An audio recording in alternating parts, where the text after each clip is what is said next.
Mantan Sekretaris Kementerian BUMN, Muhammad Said Didu, kembali menjadi sorotan publik setelah mengeluarkan pernyataan keras yang mengguncang dunia politik Indonesia. Dalam beberapa kesempatan di media sosial dan wawancara, Said Didu mengungkapkan fakta dan data yang, menurutnya, menunjukkan bahwa mantan Presiden Joko Widodo, Jokowi, telah merusak berbagai aspek kehidupan berbangsa dan bernegara selama masa kepemimpinannya. Dalam pernyataannya di platform X pada 23 Juli 2025, Said Didu menulis, semua aspek dan pilar berbangsa dan bernegara telah dirusak oleh Joko Widodo. Ia juga menyebutkan 9 kasus besar yang diduga terkait dengan lingkaran kekuasaan Jokowi, mulai dari kontroversi ijazah, kasus korupsi di BUMN, hingga proyek strategis nasional, PSN, seperti Pantai Indah Kapuk, PIK, dua yang disebutnya melibatkan penggusuran rakyat secara semena-mena. Salah satu poin utama yang disoroti Said Didu adalah kinerja BUMN di bawah kepemimpinan Jokowi. Ia mengklaim bahwa selama masa pemerintahan Jokowi, bersama Menteri BUMN Rini Sumarno dan Erick Thohir, terjadi lonjakan korupsi, banyak BUMN yang bangkrut, utang meningkat hingga 4 kali lipat, dan BUMN menjadi tempat penampungan relawan serta politisi gagal.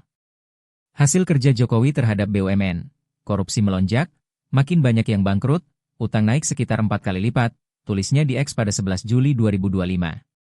Selain itu, Said Didu juga menyinggung dugaan kebohongan Jokowi terkait kehadiran pengusaha kontroversial Riza Khalid sebagai tamu VVIP di pernikahan putra sulung Jokowi, Gibran Rakabuming Raka.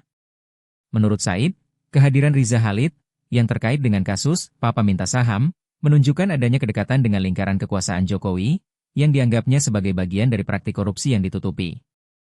Isu keaslian ijazah Jokowi juga menjadi salah satu poin krusial yang diangkat Said Didu. Ia mengutip pernyataan mantan Rektor UGM, Profesor Sofyan Effendi, yang disebutnya mengakui adanya kejanggalan terkait ijazah Jokowi. Kebohongan soal ijazah Jokowi diyakini perlahan akan terungkap, ujarnya dalam pernyataan pada 17 Juli 2025. Namun, hingga kini, belum ada tanggapan resmi dari pihak istana atau UGM terkait tuduhan tersebut. Tudingan Said Didu tidak luput dari kontroversi. Pada November 2024, ia sempat diperiksa polisi terkait tuduhan penyebaran berita hoaks soal PSN PIK 2. Meski begitu, Said Didu menyatakan bahwa pemeriksaan tersebut tidak menemui kendala, dan ia tetap bersikukuh bahwa apa yang disampaikannya berdasarkan fakta dan analisis. Pakar politik dari Universitas Pamulang, Efriza, menanggapi pernyataan Said Didu dengan menyatakan bahwa tanpa proses hukum resmi dari aparat penegak hukum, tuduhan terhadap Jokowi hanya sebatas isu. Ia menyarankan agar Said Didu menempuh jalur hukum jika memiliki bukti kuat. Jokowi tetap bersih secara hukum karena berlaku prinsip praduga tak bersalah, ujar Efriza. Pernyataan Said Didu telah memicu beragam reaksi di kalangan masyarakat. Tagar Adili Jokowi dan Indonesia Gelap ramai diperbincangkan di media sosial, mencerminkan polarisasi opini publik terkait warisan politik Jokowi.